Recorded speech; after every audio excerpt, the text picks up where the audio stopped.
Why do you want to win? They ask me. Why do you want to win? Because I want respect. You have respect. Now what? I want opportunities. They're like, Mel, you have opportunities. You choreograph for the safari park. You choreograph for SeaWorld. You're getting flown out for Red Bull BC One. Like, there's opportunities I get every month. And it stands till this day. I still get opportunities all the time. That's now awesome. What? And I'm like, oh, now what? Why, I'm like, why am I so obsessed with winning? Welcome to CypherBeastT.V, dancer to breaker. Started learning breaking at the age of 37 out in San Diego, California. We got no other than Bgirl Mel. On this episode, we'll talk about how she got breaking, mental health, about the confidence dancer, and more. I'm your host, 24/7, and enjoy this episode. Yo, what up, guys? We have a real blessing here on the show today. She's all the way from the West Coast. We got Bgirl Mel. How you doing? I am good. I'm happy to be here. Dope. Yeah. And you're on the West Coast. What made me intrigued, we never met, but I saw your content through social media like Instagram, right? And then you had a post that popped into one of my feeds. It was like you're on the mic and you're talking about how you got into breaking when you're 37 years old. And I was like, whoa, what? That's crazy because it's an older age, right? Getting into it, but you're killing it watching your videos and stuff. You getting down, rocking the beat. You always got a smile, great attitude. And I was like, all right, let me hit this girl up and see what's up because get you on the podcast. Because a little bit about me. I mean, I've been breakdancing for almost 18 years now. And so I've been off and on out here in Portland, Oregon. I've won jams, I judge jams, I throw in jams here in Portland. And the context of this is to kind of get your visual, inspire others through your visual lens. And so, I love Portland. I the first time I was actually there was for, it was like 2022, and I think that was probably the first jam Portland has had in a while, which was the Super Tight Circle. Oh, okay. I don't know if you remember that, but that was the first time I was ever in Portland, and I was like, okay, let me get to know the scene. It was like really a last minute trip, and I just went to Cypher, and I had a really good time. Oh, so I plan on going back in July for the New Birth anniversary. Oh, okay, no way, dope. Yeah, looking forward to that one. They're definitely the New Birth crew are holding it down here, so out in Portland. So that's really dope. Yeah. Wow. Yeah, that's awesome. I'm glad you had a good time in Portland. Yep. Nice. So let's get into it a little bit. So like I was mentioning, I saw your videos and stuff. So when were you exposed of breaking or breakdancing? Yeah, well, okay, so I was exposed to breaking. So before I started breaking at 37, I was already a dancer. So I just kind of want to put that out there. It's not like okay. Started hearing music and dancing to music at 37. Like, I was already a professional dancer in my own way. I already did the whole industry. I was represented with Block LA in Hollywood. Dope. I have a degree I have a master's degree in dance. So I was already immersed in the choreo scene, and I was already somebody who loved being immersed in freestyle hip hop. So I was self-taught when I was a child. So my first inspiration for dance, period, was the Fly Girls from this 90s sitcom show called In Living Color. It's kind of version of I know Living Color. Yeah. So I would record the Fly Girls. No, I would record the shows, but I would teach myself the dances on VHS, like a record, pause, play. And that's how I learned how to dance, was through Fly Girls and other music videos on MTV when it was huge at the time. So I already was dancing and learning choreo and being in the choreo scene here in SoCal. But in terms of getting into breaking, for anyone who's watching this, there is advantages being a dancer and then getting into breaking, but breaking is such a different element. It's here I consider dancing. Okay, dancing is learning a language. We're learning how to talk and we're learning how to speak a certain language. But then getting to breaking, it's learning a completely new language. Yeah, we know how to talk. You know what I mean? Yeah. But now it's getting into breaking at 37, it was my real exposure and inspiration getting into it because I was a cast member at the San Diego Zoo for their nighttime zoo seasonal shows, and I was cast as a funky monkey. And I'm not sure how familiar you are with the SoCal scene, but there were dancers from Rock So Fresh, so Eddie Styles, Sasso, and there's they're not Rock So Fresh, but then there's Air Nick, Matt Okay. the Villain, so there were other breaks. Oh, in this cast was predominantly breakers. And at that time, I was already like almost 20 years in as a choreo dancer. And I Uh-huh. feel like I've already stretched myself to the point where I can no longer stretch myself in the choreo scene. So I Mm, felt like, okay, I'm around these breakers, it's time. And that was in okay. 2016. Oh, wow. Yeah. Okay. Okay. And then I was 37 at that time. Nice. Nice. And About to be when you're learning 35. that, were you just getting down within the community in the SoCal scene, like going to breakdance practices, or did you have anyone you're getting down with or training with? Both. Okay. So when I got into it, it's so funny because I actually do remember the first day I was like, all right, I'm gonna get into breaking. You know what I Uh-huh. mean? And I remember that night because there were the cast members who I was dancing with that day for the show. They're like, go to Culture Shock, which is a studio here in San Diego, and they're Mm. the ones who have an open floor breaking session. So they're like, go to open floor, and I'm like, okay.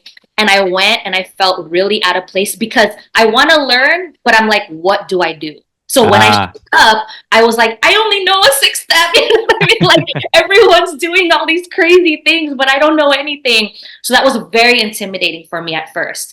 But I still showed up, I still had, the show to do. I still showed up to the sessions, but luckily at that time, and it was maybe a couple months in, Educate, who's actually from, Atlanta, Georgia. She lived in Wisconsin for a while.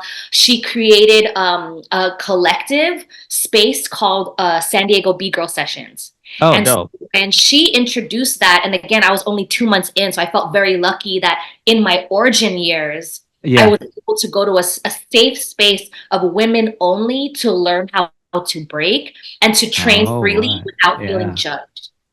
Ah, So, dope. so I that was who I was training with for maybe the first 2 years of my breaking, along with Eddie Styles, and along with Nico Spins. So those are my three main camps that I was. Uh-huh. Right, I'm training with these people. They helped me in terms of developing arsenal, the mindset to have, at least in my time, the mindset to have going into these battles, and just encouraging me. Period. Wow. That's Yeah. awesome. I love that. Yeah. Like down there, there's great support, a lot of good like people out there doing Yes. things, right? And Yeah. bigger things than just like a small scene, but it's yeah, it's crazy. That's Yeah, San crazy. Diego is a super, and I say this all the time, like San Diego's a super healthy breaking scene. And I know people travel to San Diego because they know that they'll get something valuable after training with us for a while or training with whoever. Everyone's very healthy Yeah. in terms of their mindset. Everyone really loves it. And, we're all skilled, or the dancers in this scene are very skilled that they can offer a lot of value in terms of training or just the way we think or arsenal, whatever, to anyone Yeah. who travels here. So I'm always encouraging people, yes, come to San Diego. Like you're gonna get something out of being here, you know. So yeah, Yeah. yeah, I gotta come out there and check it out for sure. Yes, yes. Yes.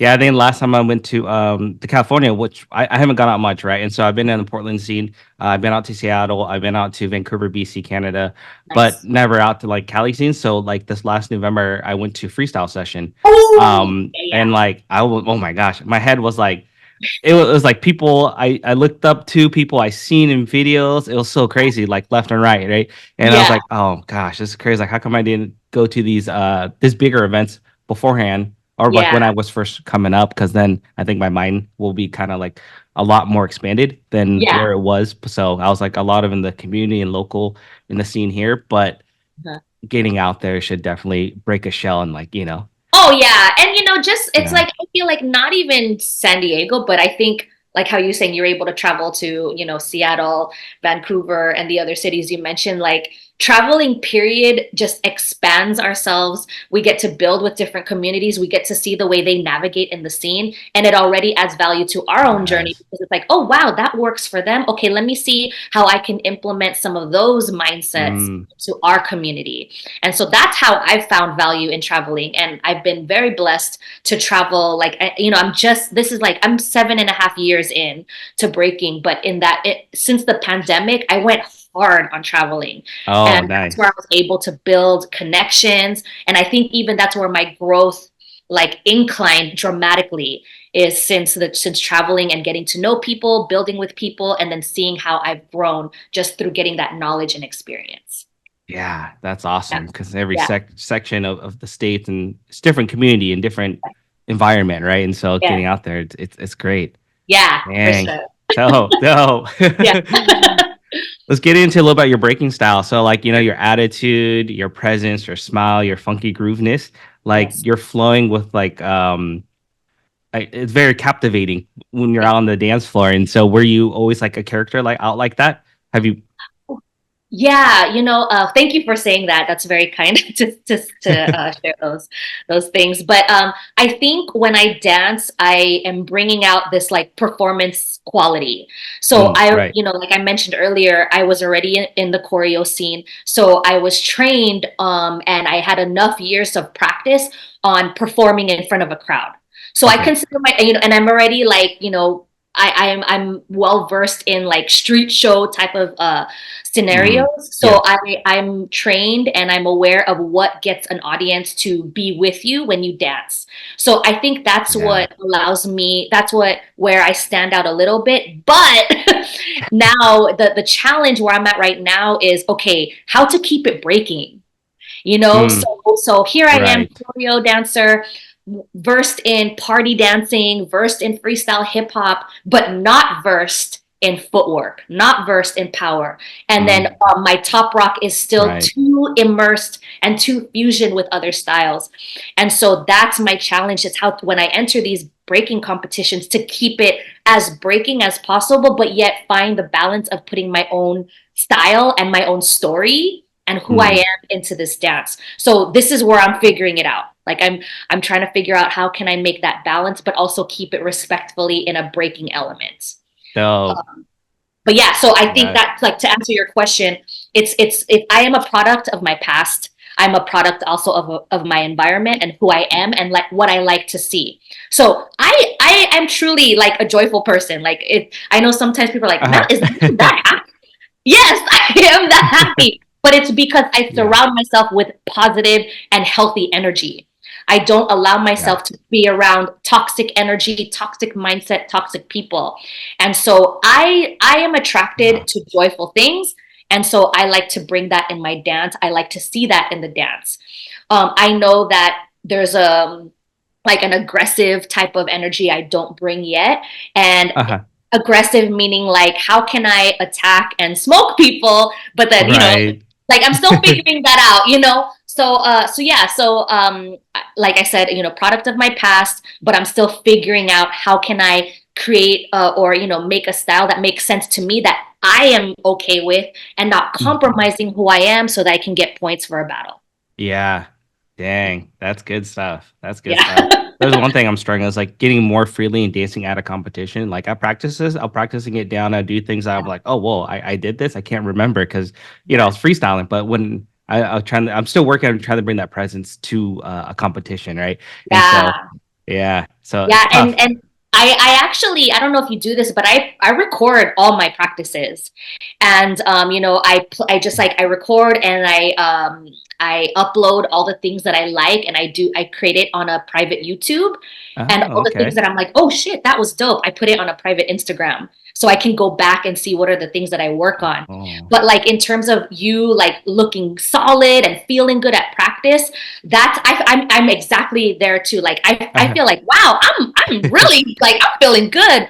But then now we're in this like lights, camera, action, all eyes on us at a competition, and then it's hmm like we feel like okay, we don't feel that same calm energy where we can be free and be ourselves, and that's where I'm also working on it too. It's like how can I keep the Yeah. same mindset that I have in practice and bring that in this different space where there's like all eyes on us. We can't control the environment, but still Right. respond the same way from practice. Yeah, yeah, for sure. You know? We're still learning as we're Yeah, doing this. There's yeah, obstacles for sure, and how to execute and adapt to the changes.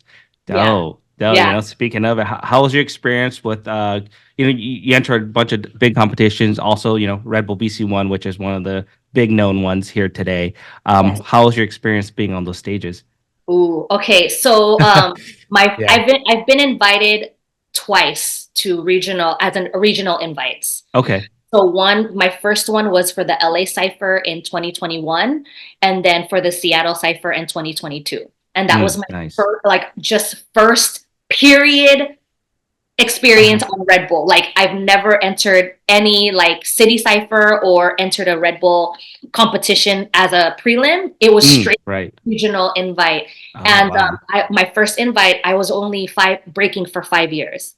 Okay. So in that time, that I felt like that was the training for that jam was the beginning of me realizing the things I needed to work on so that I can become better moving forward. Because going into that jam, I already was like having these imposter syndrome, mental blocks, insecurities, feeling like I don't deserve to be here. I'm only breaking for 5 years, like, so I was already like dumbing myself down and telling myself, I don't deserve this. I'm not good enough. But there's a reason why I was invited on there. And if I can say something that I'm actually kind of proud of is being the only 40 and over B-girl ever so far as an invite. Oh, really? Wow. So I don't know any other before me or after me that's 40 and over. Oh, no. Yeah. Who's 40 and over B-girl invite. I'm sure we're going to have more coming up because people are starting to get older. But I was like, oh, shit. I'm the first 40 and over B-girl to be invited to Red Bull BC1 Cypher. Wow. So going into those things, I put way too much pressure on myself to execute and to perform a certain way. And training for both, I want to say both events, maybe more the first one than the second one.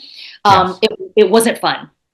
It wasn't fun for me because I was training for an outcome rather than training to just, hey, here's an opportunity. I can level up. Regardless of what happens, I'm leveling up. But my mind was, you need to train to win. So, and again, 5 years in, there's so much experience that I don't have to even realize I need to think like that, because we can't rush experience. And here I mean, my first invite was like an up-and-comer, these are new dancers. It's for Luis's Breakin G event. It's called Up-and-Comer Series, where he invites like up-and-coming breakers to battle in a 7 to Smoke concept. And then after that, then it's straight to Red Bull. So I already was like, oh my God, like, okay, what do I do? Like, I wasn't prepared mentally. I was probably prepared physically, but because my mindset wasn't in the right place, it didn't allow me to prepare physically and to be able to perform and experience that event in the way I know I could have experienced it, because I would put way too much pressure on myself. I was like, okay, this has to happen. I need to do this, and this, and that's it. And it was almost to the point, it was like, wow, was the journey even worth the goal? You know what I mean? Like, was my efforts worth this journey? Because I was not having fun at all.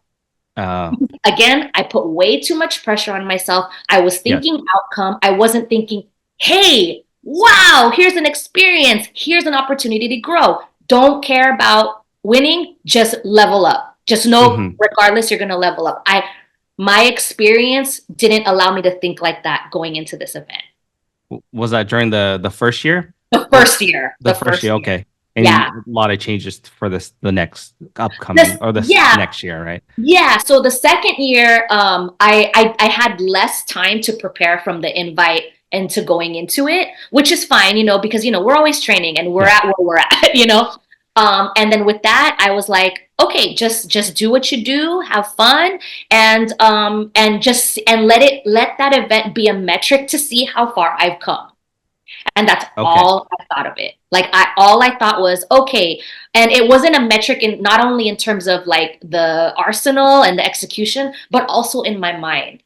So now I left that jam thinking, all right, I'm here. I had fun. I know the wins that happened when I was there. And I know what I need to work on moving forward. But I got into some like wild, depressed mode in the first one. So that was the year I had to change the way I think, because my life, I'm a dancer, period. This is my life. I'm a college professor. I teach dance. I love dance. I love being a part of the community. But prepping for that made me really question myself and my participation as a dancer, period. Like the Mm, whole, even the whole, right. I'm too old for this. Like I started to get in that mode. So, yeah, so after that, like, thank God that I did get asked early because then the lesson wouldn't have shown up until maybe later. So thank you for Right. that because the Yeah. lesson showed up in my 5th year of breaking, where I can now do some healing, where I can work on myself internally, do some shadow work, and then be able to enjoy this dance again the way I did when I first started. Nice. Yeah, That's tight. That's so yeah, tight. yeah. That's so inspiring too. Like just to hear that, because it is tough out there. Like you're mentioning imposter syndrome, Yes. stuff like that. I'd be like, oh, am I good enough to do this? Am I Yeah. yes or no? It's a lot of voices, Mhm. going in your head that if you're enough, right?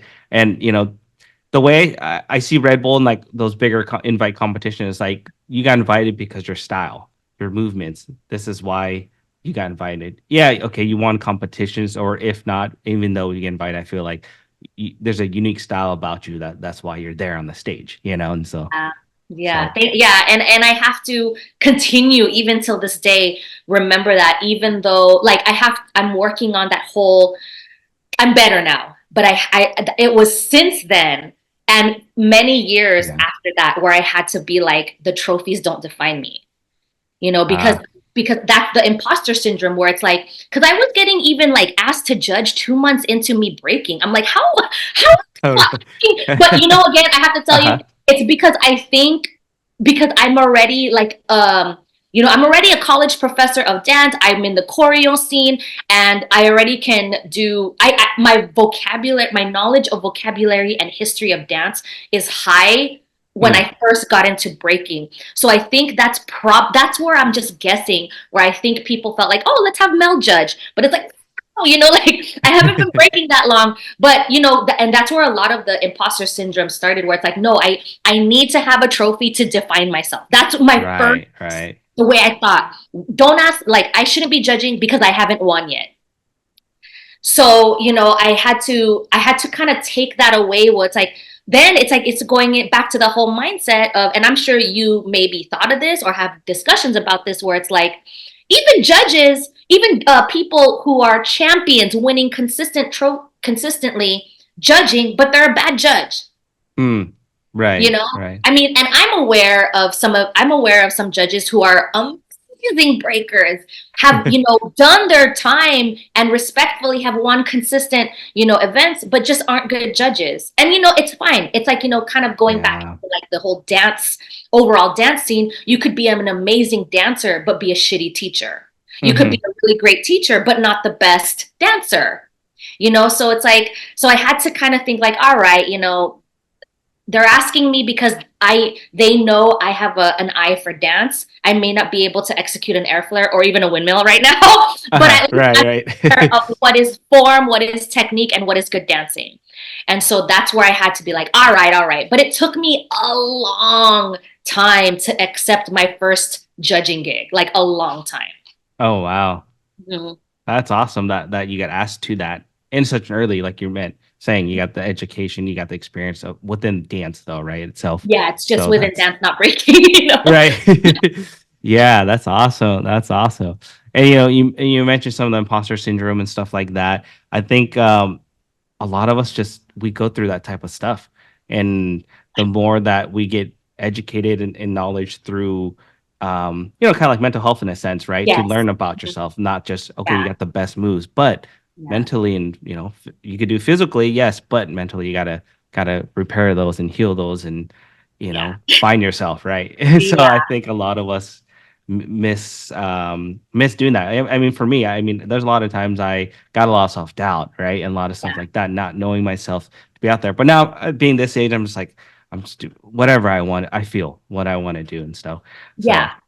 trying to Yeah. get more out there, competitions, getting more Yeah. into like dancing my style, like what I feel then versus to try and learn like some big tricks and moves and stuff.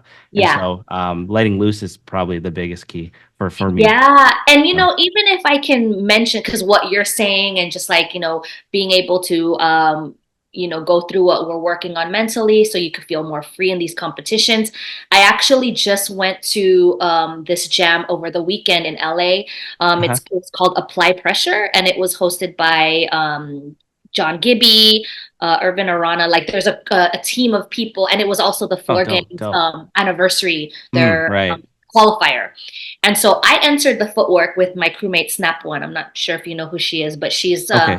she's made a pretty big name of herself. She's part of Team USA, and she's my crewmate for Floristas.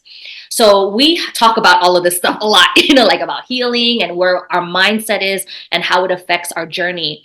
Yep. And just like kind of like tagging onto what you just said, this is a high level B girl, someone who already like knows the formula, who breaks the code on like what to do. But sometimes it's just like she does it because she knows that's what like gets us the points and what gets us past prelims. Right. Right. There's this that she entered the 1v1. There's over 70 breakers, and she was like just doing her. She's like, I'm just having fun. I'm here to enjoy and do me. She didn't practice any of her personal arsenal like the arsenal that gets us the points. And she Right. Right. went to the top 16. You know Oh, what I what? mean? So for you to say, I just want to be free, enjoy, and have fun, I feel Yeah. like that's the code. That's how we break the code. Is how can we, in addition to our practice, be able to enjoy and have fun, find the space to enjoy and have fun. Because I think we're Yes. always thinking like, okay, we got to do this, because we need to knock out. It's become a checklist.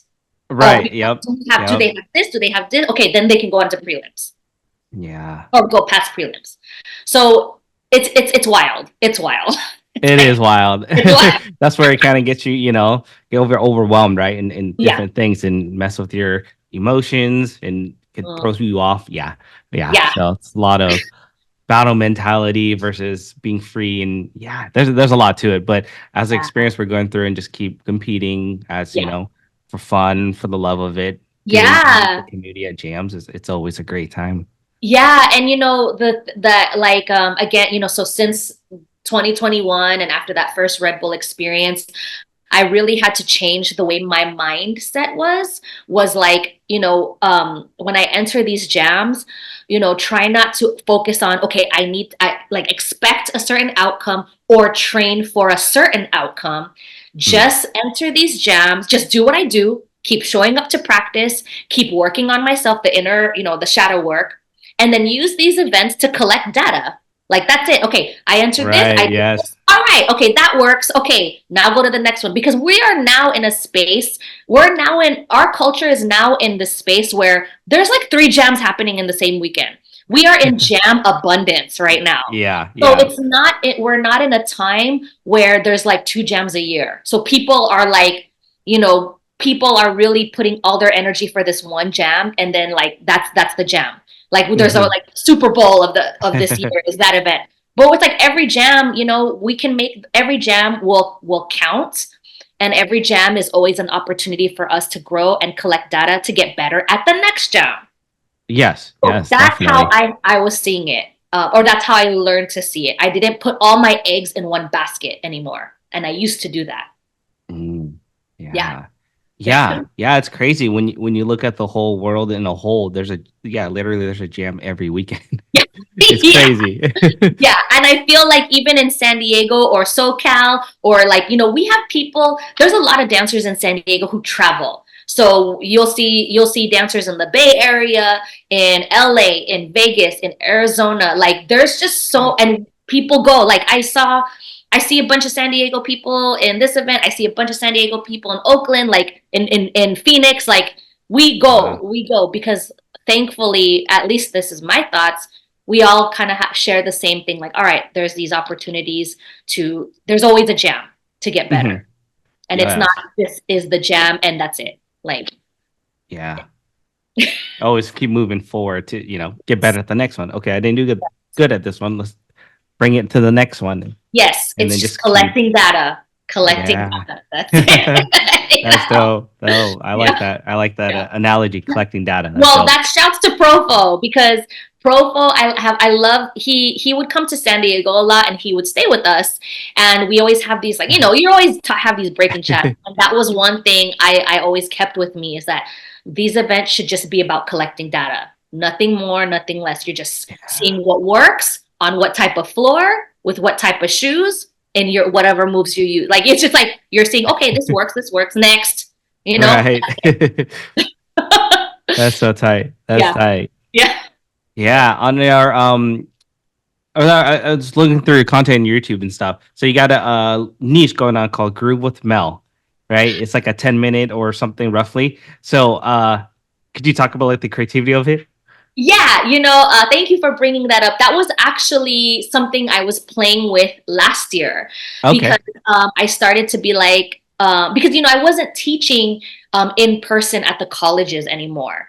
Yes. I teach online now, and it's asynchronous, so it's not even like on a Zoom, where we're live during a certain time. Like it's just like I upload my lectures on Canvas, which is the platform we use at the Okay. college, and then they just watch the lectures. So anyway, I Yeah. kind of missed doing that, and I was experimenting, basically putting short follow-alongs of videos of me teaching, certain combinations and working on certain steps like grooves, top rock, whatever combination of groove and top rock or 90s Yeah. party. And I was like, all right, something's happening, but it's not exploding, Right. Right. But now, if I can say this, and I'll try not to be too salesy about it, but my Uh-huh. husband and I, we actually started this program, an online program called The Confident Dancers, and I Mm. do the same thing. But now it's an entire online self-paced program, and everything that I did with my students, where I'm teaching skills, I'm building confidence, building mindset, building community, mentorship, Nice. Nice. just things that I did that in a face-to-face format, I'm doing it on an online format. And Okay. so and we kind of launched this in January, and it's done pretty good. We have about maybe 24, 25 students who Oh are wow. enrolled in That's this great. program. Yeah, and it's like, it's a program where it's lifetime access. So we Okay. continue. So at when you sign up, at the price that you pay at that time, you continue to get the upgrades. As we continue to upgrade, the price just changes. Mm. The Okay. upgrade. Kind of grandfathered in. Yes, they are grandfathered in. Yes, and Okay. so and I love doing this because I still get to teach on. I get to teach on Zoom for people who want to. Like I have a time slot where it's like free to the community. Yeah. Like, oh, what's this about? So I provide like 2 45-minute sessions, and then I do one specifically for the people in the program. But yeah, so Groove with Oh, Mel dope, dope. Okay. evolved into the Confident Dancers, and my approach of just like teaching follow along style and accumulation style, meaning like it's all upright, so I don't teach any breaking, but Mm. I all like grooves, top rock, party dancing, freestyle hip hop, and cipher etiquette, cipher tasks, cipher education, to get people basically at the Okay. end of the day. Yeah. You enroll in this program, and by the time you're done with the program, you should be able to have confidence to dance freely in any environment. And it's interesting because there are people out there who still feel like, they're adults, and they're like, I want to dance at these weddings, I want to dance at these parties, but I feel Right. scared, nervous, Yeah. oh, I don't know how to start. And this is the program where they get to do that. Yeah. Yeah. And they could do it at home, in the living Yes, room, yes, bedroom, whatever yes. they feel comfortable in. Yes, and So, we got our first batch of testimonials because we just finished a 6-week program, which is our beta tester, oh, and the nice. testimonials they're like really beautiful to read, because some people are like, I started off with my confidence at a 3, I left as a 10, and Mm. people are like, oh my gosh, now I feel more prepared to dance in a cipher. Because I mean, I don't know about you, but I know when I first started breaking, it took me a month to go in a cipher, Oh, but right. not even with all eyes on us. When I say it took me a month, it took me a month to go in the middle of the room and do a round. Like Yeah. that's how long it took me. Because I was just like, again, in my head, I felt like I wasn't good enough. I felt like I had nothing to offer the cipher. Right. So like now, knowing I have that experience, and it's like I when we go into this program, or when we have a program like this, I try to tell them, it's not, when we're in a cipher, and this is something I notice even till this day, people don't care about the moves that we do. People don't always care about like, oh, do we have 5 Hmm. air players and these power moves and blah, blah, like we're not always trying to, oh, that shouldn't be the goal when we go in a cipher. What energy are you bringing the cipher? Who are you including in the cipher? Are you responding to people? That should be things that Yeah. matter, not trying to get an O reaction. Right. Yep. Yeah. Yeah, and that's how I feel going in ciphers too, right? Or like people question like, I don't want to cipher because I'm about to compete. I want to reserve my moves. Like Yes. yes and no, or you could test them on the cipher, Yes. and you could do it better at the during the competition. But Yes. yeah, there's a lot of mixed things. But it's definitely like you said, like are you enjoying the cipher? Are you bringing who's coming in the cipher, and it comes into a moment, right? It can so. Yeah, and I feel like, even now, if we're going in even into a space where it's like we're competing at an event, I think that's a different story where we don't want to like exert too much energy in a cipher, But for me, I know as someone who has been working on myself and working on building confidence in a cipher, I was, how I was mentioning I would travel. I would Uh-huh. travel to these jams just to practice being in a cipher. I wouldn't compete. I would just go Okay. for the cipher. And so that's where I collected my data. And that's where I noticed the cipher accolades showing up, because I would just try these things and I would only go for the cipher, and I started to realize, okay, this is what works. This is what gets people to tick, or this is what gets people to be with you when you're in the cipher. Again, when I was practicing and going out there and practicing being in the cipher, I wasn't doing dynamic movements. I was just being me. But that's what Right. got Yes. people to be with me, is just by being me. And that's what I Yeah. noticed. So, Yeah. And yeah. it's we mentioned in earlier, that's a tough thing to do too. Uh-huh, So uh-huh. definitely trial and error, going to just decipher to get to collect those datas and Yeah. explore yourself out there. Yeah. Yeah. Yeah. Yeah, So, I'm still wow. learning till this day too. I mean, So we're you know. always learning to the end. To the end. Right. Yeah. Yeah. Wow. Yeah. Cool. Yeah, it's such a blessing to have you on, Mel. And there's one thing that really clicked to me. I watched it the other day. You mentioned bought a trophy, a Band-Aid. You're on a video with B-Boy Wicked, right? And so I think that's definitely something amazing to share, if Yes. that's okay with you. Oh, for sure. So could you elaborate a little bit more about, so on YouTube you got a video chatting with B-Boy Wicked talking about external validation. A few things mentioned, getting that win, that trophy is just a band-aid. Can you elaborate more on that? Yes. So this, I will do my best to say it in a succinct way. Okay, But to definitely. Yeah. be honest, this can be a podcast on its own. Is Yeah. Yeah. talking, with external validation. Okay, so the origin of that conversation happened because during that time I was part of B-Boy Wicked's break book program. Okay. And that I was preparing myself for the 40 and over jam, which was, I think that was 2022 when that conversation happened. Okay. So so I knew in January of 2022 that I was going to enter the 40 and over battle.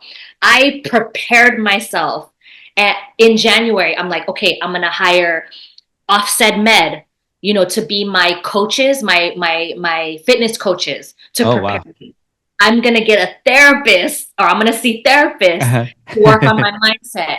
I'm going to work with a nutritionist to get me ready to make sure I eat healthy. I'm working with Oh. B-Boy Wicked in the break book program just to keep myself in this space. So here I am, I'm like preparing, this is where I'm like, I'm controlling what I have in my life to expect a certain outcome. Okay, so I just wanted to put that out there. Okay. Definitely. And so here I am, I'm working on myself, and I'm training for this battle. And then, but I would still feel this uneasiness in like, why am I so obsessed with winning? Why do I feel the need to want to win this jam? Because, okay, so now it's like, all right, this was my mindset before. Why? And I would talk to my husband and Eddie Styles about this. Why do you want to win? They ask me, why do you want to win? Because I want respect. You have respect. Now what? I want opportunities. They're like, Mel, you have opportunities. You choreograph for the Safari Park. You choreograph for SeaWorld. You're getting flown out for Red Bull BC One. Like, there's opportunities I get every month. And it stands till this day. I still get opportunities all the time. Okay, you get it. Now what? Now what? And I'm like, I'm like, oh, now what? Why, I'm like, why am I so obsessed with winning? And then, I'm skipping a lot in terms of what the process of my mind. But what it came down to, it's like, okay, when you win, okay, so I grew up, Mhm. this is where another part that it could be long, but I'm trying to succinct this. Okay, for sure. I grew up I'm Filipina. Okay. So I grew Yeah. up in a household that I wasn't raised or nurtured. I was just made sure I had food, clothes, and I went to school. So my parents never said "I love you" to me. When they hug me, it's like like it's just like one of those Right. hugs, But I, later realized they were raising me the way they thought, the way they were raised. So they're only raising me in a way they thought was best. But how I was receiving that love was that it did not exist. So Yeah. I never felt love from my parents. When I got into dancing at a young age, that's when people were like, "Oh, Mel, can you choreograph for this elementary school show or elementary school show? Oh, Mel, you're so good at dancing." And as I was growing up, I got a lot of compliments and attention being a dancer. Yes. Never from my parents. And so what I later realized is as I was growing up, I used dance to feel love, to feel attention, to feel seen, to feel heard, to be validated that I'm someone important.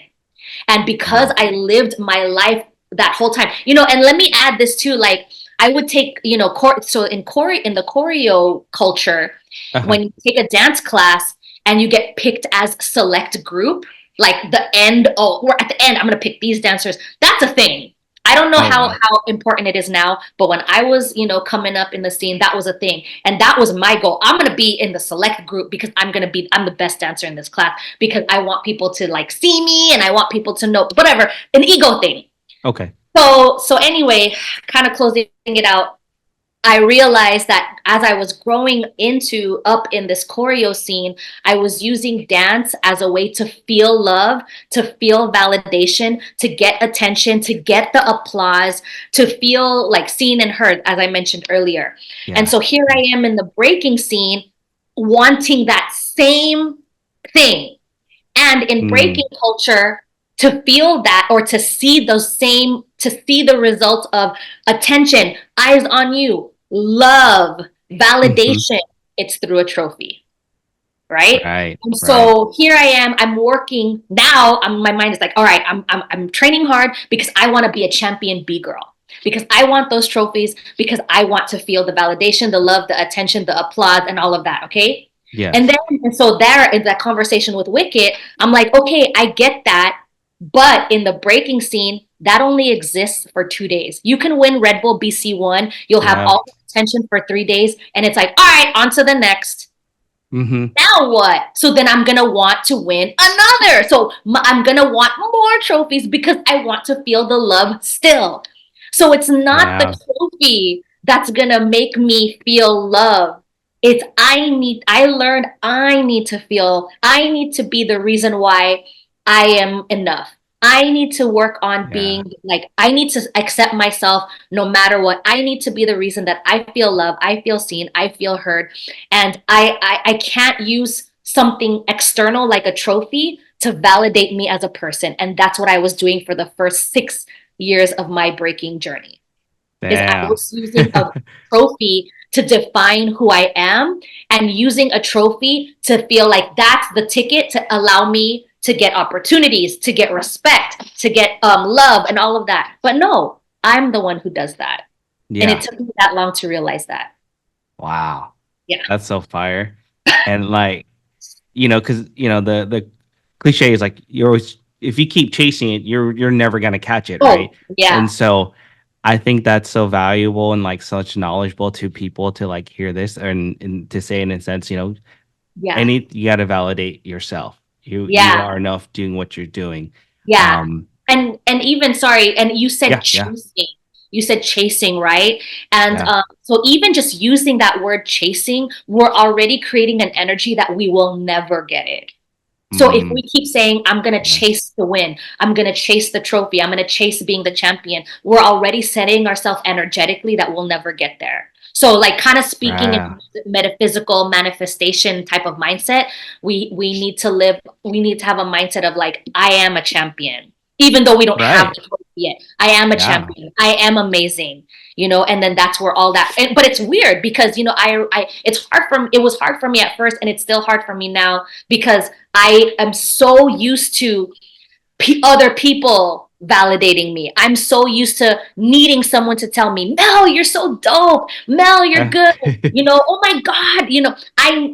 For a long time, that was the only way I felt important or I felt special or I felt loved is by someone else telling me that, not by Mm. me telling myself that. So once I realized that, I was like, man, I got to work on self-love and self-acceptance, and that's why I know now why breaking came into my life at 37 is to help me heal, to work on self-love and self-acceptance. Oh, wow. Yeah. That's so fire. Yeah. That's amazing. Yeah, no, that's Yeah. amazing because, like it does, breaking or hip hop or dancing can help save lives, right? You can obviously do Seriously. other things that could be outside negative or different things to validate yourself, but you found dance and break dance to help with that, which is amazing. It's so Yes. tight. It's so tight. Yeah, I mean it's wild, and this is where I'm like very grateful, that it came into my life late because for so long, sometimes I'm like, man, I feel like because I'm gonna be 45 in a couple months, and my Mhm. mind, even till this day, I tend to, when I'm not grounded, when I get lost in the process, I tend to compare myself with other 40 and over dancers, but who've been breaking for like 30 years, So I Right. can't compare my day one to someone else's day 1000. Hmm.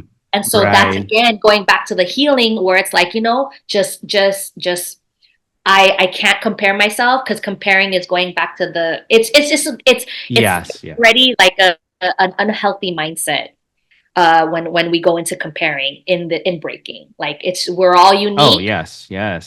We I think all with sorry, but with no, go ahead, comparing go with ahead, go ahead. everyone else, I think that's a great explanation just in general, for me to start a podcast, right? I definitely had there's a sense, when I first kind of started, definitely got imposter syndrome because I'm out here in Portland. I'm not like the top dog, winning all these jams to know who I am. I'm like coming with the people such as you and other people, like talking to them, greeting myself with them. It's definitely uncomfortable. Like when Yeah. I was at freestyle, I went up to Cross One, Gravity, Toskia. Like I never seen Toskia before, and I'm like, God, this is crazy. Like, my adrenaline, anxiety's popping. I'm like, all right, let's just go. Let's go say what's up and talk to them and stuff. And so, and then, once you get the one through, I was talking to Alienness and all the greats were there. It was crazy. Yeah, Yeah. And yeah, then like everyone was super nice about it too. And like yeah. very, Yeah, yeah, and because they're people. Yeah. yeah, and exactly. And I wanted to kind of press on that too. Like, sometimes we get, if I can use the loose term starstruck on people who we Yeah. looked up to for so long, but Yeah. they're like us. They're like us. They're just like us. They're good human beings. Well, I like to think most of them are good Right. human beings, and they love to have conversations with people, and I think it's like for anyone who like wants to like talk to people that they look up to, I think it's always safe. It's safe to do that. Yeah, to Yeah. like have a conversation with someone that you've looked up to. They're not gonna like look down on it like, oh, who is this? Hmm. I think a Yes. lot of people find value knowing that they were able to inspire someone to get into this dance, or they were able to inspire someone as they're in this dance. Yeah.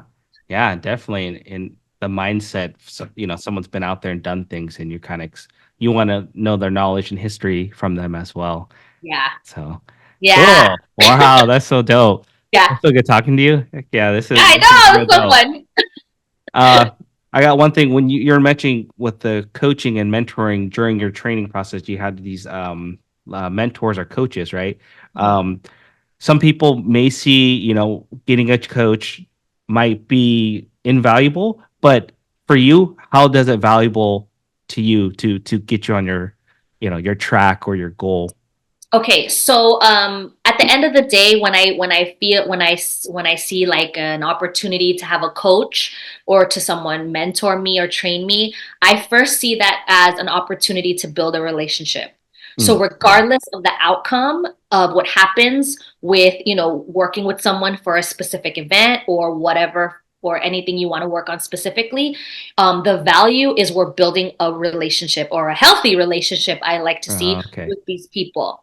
However, something I've learned over time is when you have too many coaches, there's too, and even if it's like multiple coaches at one time, Mhm. you're having people who you respect telling you different things on how to navigate in the breaking scene based on their own personal journey. So Right, one right. person's approach might oppose that you're working with will oppose to someone else's approach. So now what? So that to Uh-huh. me, that's the challenge I faced when I was working with multiple coaches, is Okay. that there would be information from two people I respect, but it doesn't match. So it's Mm. like, what do I do? Who do I listen to? So something that I've learned is it's good to have mentors because I love it because I get to build relationship with people and I get to learn just their own journey. Someone who I Yeah. respect, I'm like, oh, this is how you came up. Cool. I find that very valuable. It's not all about what can I get from you and then that's it. Mhm. I love building with mentors or having relationships because I like to know how they got into breaking, what makes them happy, like what are their challenges. Like I'm learning about these people in the process. So Yes.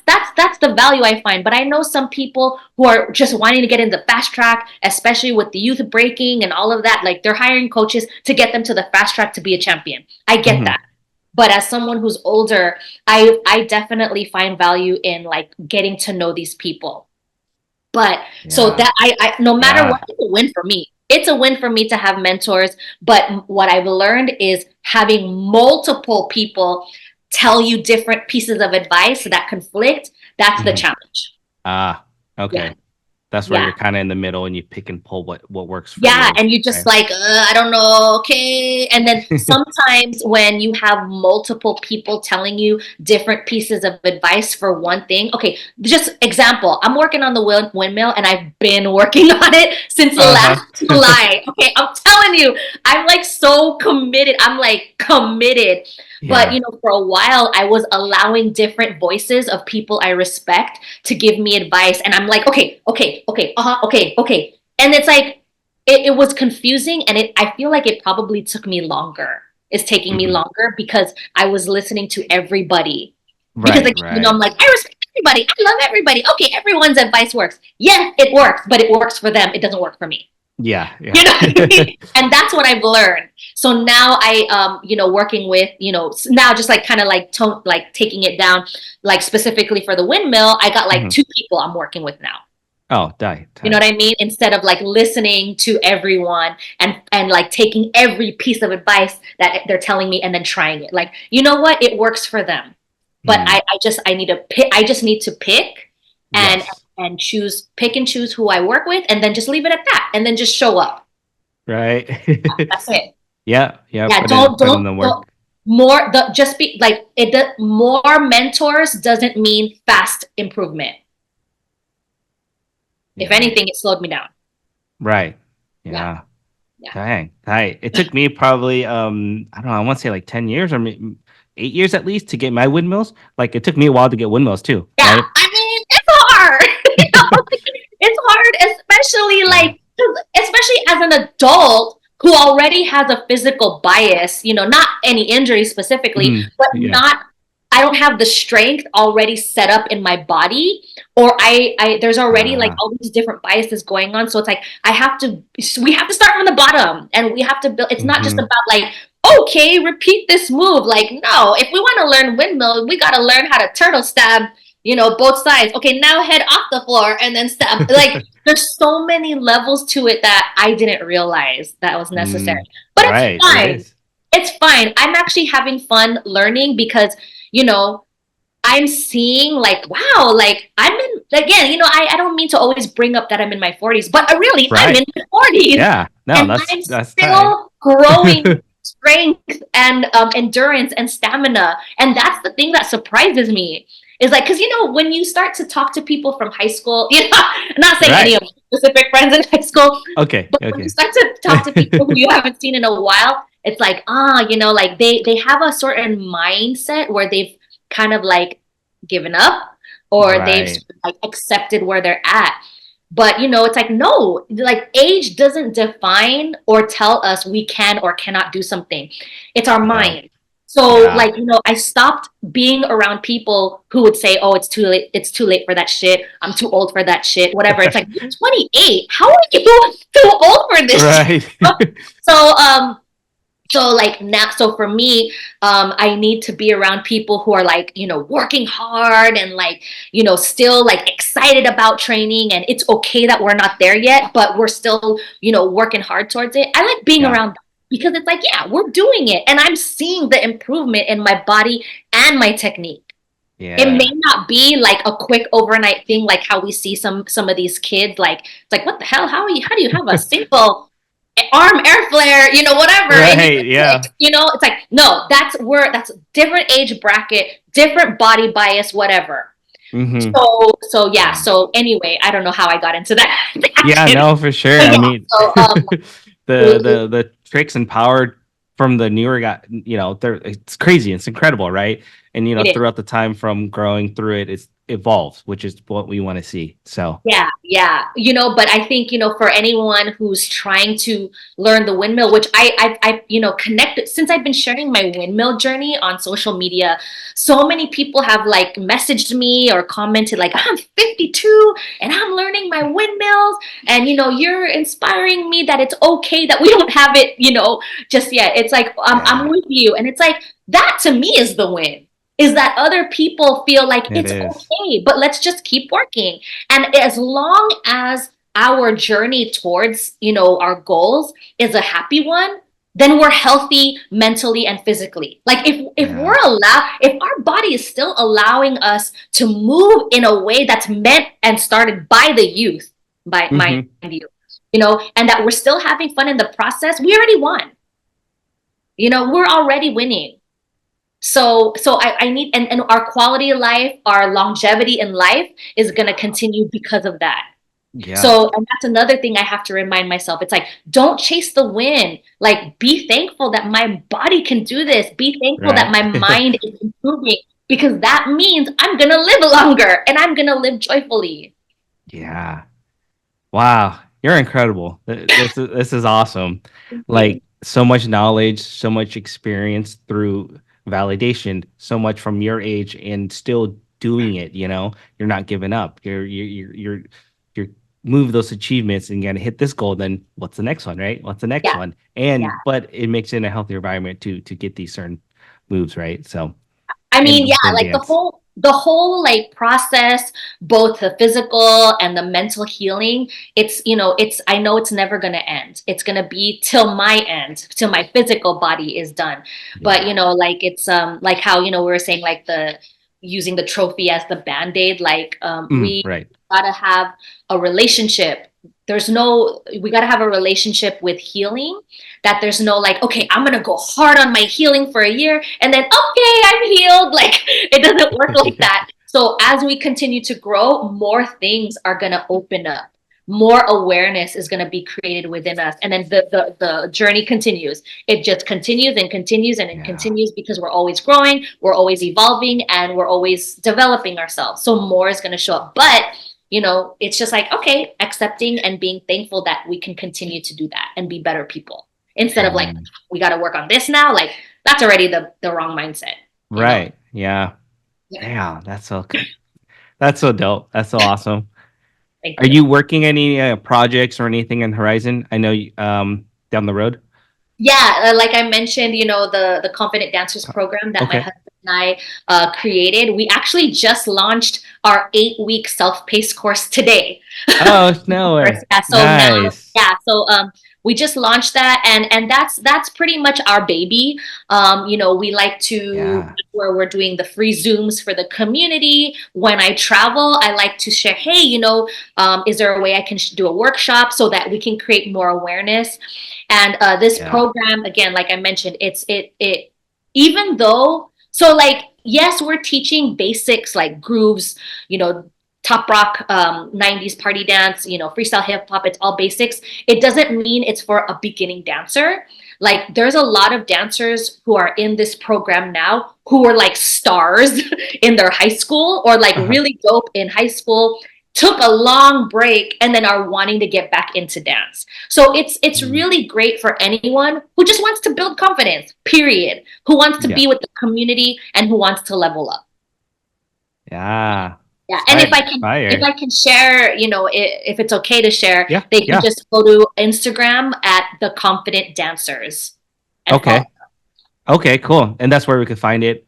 Yes, Okay, yes, cool. Dang, dope, dope. yeah. And that will have all the information if people want to enroll, people want to Yes. get more, in depth with it. Oh, Yes, and enroll. Even though we just launched our course today, it's still open enrollment. You can enroll anytime. It's an 8-week program, and it's at your self pace. So I mean, you can dive into it and nice. go straight 8 weeks. If it takes you 12 weeks or 6 months, it's the work we put in is the work we get out. Yeah, Yep. yeah. Yep. Yeah. That's awesome. I love that quote. And that's everything you put in. I mean, yep. Yeah. Fire. Fire. Okay. Sweet. If people want to get in touch with you, where can they find you? Yes, so they can contact if you have any questions or you just want to follow my journey. You can connect with me on Instagram at Bgirl Mel, BGirlMel. Dope. And I'll link all those in the description below. Yes. Dope. Hey, Yeah. Bgirl Mel. I'm gonna wrap it up here, but before I do, I like to do what's called a cipher round. And so it's a couple questions. You're not Okay. actually getting down, but we're getting with words, right? And Okay. so you ready? Yep. All right, let's hit it with the cipher. So the first question, what's your favorite breakdance move? Ooh, windmill. Even though I don't have it. There you go. There you go. Okay. Okay, dope. Um, do you have a favorite artist or song? Ooh, oh, that's so That, hard. that can be very hard. Can I say genre? Yes, genre. No? That's fine. Yeah. Okay, R&B. R&B. Okay, dope, dope. Do you like pineapple on pizza? I'll eat it. I'll Yeah, eat it. there's is a hater love. Usually it's hater love question right there. So Yeah, so I'll eat it though. do you have a favorite? Do you have a favorite book? Ooh, okay. Ooh, I just finished reading The Power of Now. Oh wow, I Yes. haven't listened or read it or You can do listened to both. it. Right? Yeah. Yeah. Oh, It's dope. yeah, Okay. I just finished it. And it was all part of like when I was in this mental like turbulence. I was like, I need a book to ground me, and that was the book. Oh, awesome. Just What was the finished it title one last more time? week. The Power On, or what was it? The Power of Now The by Power of Eckhart Now. Tolle. Ooh, fire. Okay, I gotta check that out. Last question. So, if you got a chance to enter a 2 versus 2 with anybody, do you know who your partner would be? Oh yeah, my husband Joshua. Oh, He's a breaker too. is he okay? Dope, Yeah. dope. Oh, cool. Yeah, Yeah. that's all the questions, and that's it. And so, hey, Bgirl Mel, thank you so much. It was such a blessing to have you on. If you guys find find this channel valuable, like it, share it, subscribe. I'll catch you on the next one. Peace. Yeah.